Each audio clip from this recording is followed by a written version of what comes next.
नागपुर में मीडिया से बातचीत के दौरान कांग्रेस विधायक नाना पटोले ने राष्ट्रवादी कांग्रेस अजित पवार गुट में उप मुख्यमंत्री सुनेत्रा पवार द्वारा जारी पार्टी के पद पत्र को लेकर अपनी स्पष्ट प्रतिक्रिया व्यक्त करते हुए कहा कि एनसीपी में चल रहे फैसले उनके आंतरिक मामला है, लेकिन अन्य नेताओं के बयानों से पार्टी में खींचतान दिख रही है। आगे पटोले ने भाजपा पर अपने सहयोगी दलों जैसे अजित पवार गुट, एकनाथ शिंदे गुट को कमजोर करने का गंभीर आरोप लगाया।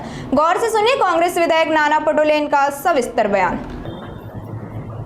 बघा, सुनेत्रा पवार ह्या राष्ट्रवादी अजित पवार गटाच्या राष्ट्रीय अध्यक्ष आहेत आणि त्याच्यामुळे त्यांच्या पक्षामध्ये कोणाला कोणते पद द्यायचे नाही द्यायचे त्याचा अधिकार तो त्यांचा असतो।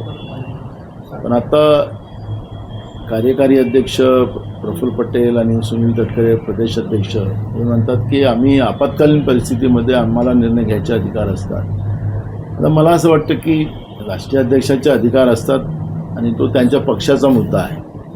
मला वाटतं की राष्ट्रवादीच्या अंतर्गत जे काही चाललेलं असेल त्याच्यामध्ये आम्ही हस्तक्षेप करावा हे काही बरोबर नाही आणि मला वाटतं की त्या पक्षामध्येच त्यांचे निर्णय व्हावेत असं आम्हाला अपेक्षित आहे। पण पक्षात अंतर्गत कुठेतरी धुसफूस असल्याचं या माध्यमातून समोर येतंय का?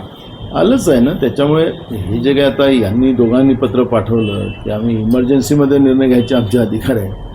आता इमर्जन्सी केव्हा येणार तेव्हा घेतील हे निर्णय, पण अजून काही हे जे आता यांनी पत्रव्यवहार केला म्हणजे धुसफूस आहे हे त्याच्यातून स्पष्ट होतं। आपल्याला लक्षात असेल की महानगरपालिकेच्या निवडणुकीच्या नंतर मी एक वक्तव्य केलं होतं, मी तो गेम शब्द वापरला होता आणि त्याच्यात अजित पवार यांचा विमान अपघाताने मृत्यू झालेला होता हे आपण सगळ्यांना माहिती आहे। मी 8 दिवसातच सांगितलं, पण त्या 8 दिवसात ते तशी घटना घडली। पण मी म्हणून आता गेम शब्द वापरण्यापेक्षा याला मोठा खेळ आता राष्ट्रवादी अजित पवार आणि एकनाथ शिंदे यांच्या पक्षाचा होणार आहे। हे मी अधिवेशनाच्या आत्ताच बजेट अधिवेशनामध्ये मी वक्तव्य केलं होतं। त्यामुळे मला असं वाटतं की खेळाची सुरुवात झालेली आहे। हे 5 राज्याच्या निवडणुकीच्या त्याच्यामध्ये या 5 राज्याच्या निवडणुकीच्या पहिलेच हा खेळ पूर्णत्वास जाईल असं चित्र आज निर्माण झालेलं आहे। त्यामुळे भाजप हा जो पक्ष आहे देशभरातल्या यांच्या राजकारणावर आपण लक्ष घातलं, यांच्यासोबत असलेले सगळे पक्ष हे त्या पक्षाला संपवतात हे असं चित्र आपण देशभरातल्या राजकारणात पाहिलेलं आहे। त्यामुळे महाराष्ट्रातल्या अजित पवार गट राष्ट्रवादी आणि एकनाथ शिंदे गट हे दोन्ही गट हे संपवण्याच्या मोडमध्ये आलेले आहेत आणि मधल्या काळात खूप सारा खेळ होईल असं चित्र आज महाराष्ट्रामध्ये निर्माण झालं आहे। महाराष्ट्रातल्या राजकारणात आपण एक गोष्ट पाहिली असेल की विरोधी पक्षातले असेल, सत्ता पक्षातले असेल, जेव्हा आम्ही सत्तेत होतो त्यावेळेस BJPचेही लोक आम्ही बोललेल्या कार्यक्रमात यायचे, हे आता सत्तेत आम्ही जातो। त्याच्यामुळे महाराष्ट्रातलं एक राजकीय कल्चर आपण पाहिलं तर त्याला डिनर डिप्लोमसी नाही म्हणणार, पण हा जो खेळ जो आहे तो खेळ वेगळ्या पद्धतीने सुरू झालेला आहे आणि भाजप त्या पद्धतीनं त्यांच्यासोबत असलेल्या सगळ्या पक्षाला गिळंकृत करेल असं पद्धतीचं चित्र आता निर्माण झालेलं आहे। अशोक खरात प्रकरणात जर बघितलं असेल तर आधार कार्ड, पॅन कार्ड जे आहेत ते मोठ्या प्रमाणात त्यात कारनामे सुद्धा केले। रुपाली चाकणकर यांच्या बहिणीच्या जे 100 कोटीचे जे व्यवहार झाले त्यात जे आहे ते स्वतः व्यवहार जे आहे ते अशोक खरातने केलं कारनामा समोर आलेला आहे। मी विधानसभेतही बोलताना सांगितलं होतं की हे बंधुबाबा जो खरात आहे याला राजकीय वापरला जातो आहे। 17 मार्चलाच त्याच्यावर गुन्हे दाखल का केलेत? कारण की हा खरात प्रकरण तर अनेक दिवसाचं चाललं होतं। फडणवीसांचे पोलीस, मग नाशिकचा पोलीस कमिशनर असेल की नाशिकचे ग्रामीणचे IG असतील, यांच्याजवळ सगळी माहिती होती। कारण की तिथं देशाचे गृहमंत्री जायचे, तिथं राज्याचे मुख्यमंत्री जायचे, 10 डझनपेक्षा जास्त मंत्री तिथं जायचे।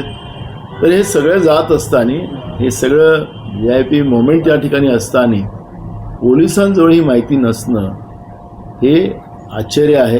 पोलिसांजवळ ही माहिती होती, पर्यायानं ती गृहमंत्रालयाकडे होती, पर्यायानं राज्याच्या गृहमंत्र्याकडे होती, देशाच्या गृहमंत्र्याकडे होती आणि हे सगळी माहिती असताना अशोक खरातला इतके दिवस पोसून कोणी ठेवलं तर ते सत्तेत बसलेल्या भाजपने पोसून ठेवलेलं होतं आणि एकनाथ शिंदे जेव्हा दिल्लीत गेलेत आणि यांच्या दोन्ही आकांना भेटले आणि तिथून आपली खुर्ची जाते असं फडणवीसांना वाटायला लागलं आणि तिथून हा गेम पॉलिटिकल झालेला आहे.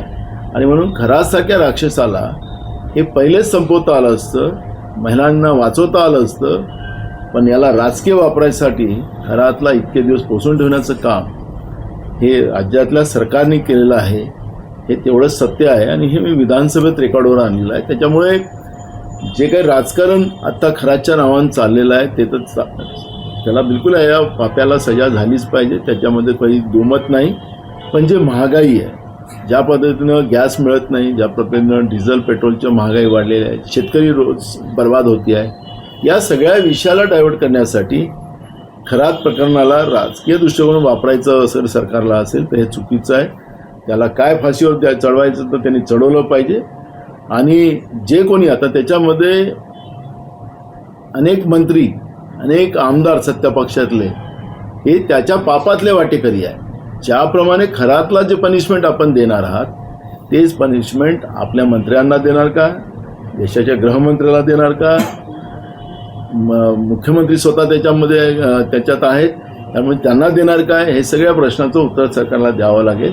पण याच्या पलीकडे जाऊन जे आज राज्यामधली जी परिस्थिती आहे, शेतकरी या अवकाळी पावसामुळे ज्या पद्धतीनं बर्बाद झालेला आहे त्याबद्दलची भूमिका सरकारने स्पष्ट केली पाहिजे की तुम्ही काय मदत देणार, ही महागाईला रोखण्यासाठी सरकारचं काय प्रयत्न आहे ते सरकारने स्पष्ट केले पाहिजे.